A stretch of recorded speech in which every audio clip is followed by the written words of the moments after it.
یہ وہ لوگ ہیں جنہوں نے ہدایت چھوڑ کر گمراہی اور بخشش چھوڑ کر عذاب خرید لیا. یہ آتش جہنم کی کیسی برداشت کرنے والے ہیں. یہ اس لیے کہ اللہ نے کتاب سچائی کے ساتھ نازل فرمائی، اور جن لوگوں نے اس کتاب میں اختلاف کیا وہ ضد میں آ کر نیکی سے دور ہو گئے ہیں.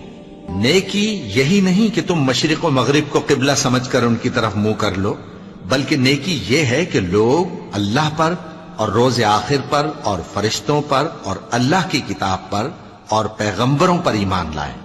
اور مال باوجود عزیز رکھنے کے رشتہ داروں اور یتیموں اور محتاجوں اور مسافروں اور مانگنے والوں کو دیں، اور گردنوں کے چھڑانے میں خرچ کریں، اور نماز پڑھیں اور زکوٰۃ دیں، اور جب عہد کر لیں تو اس کو پورا کریں،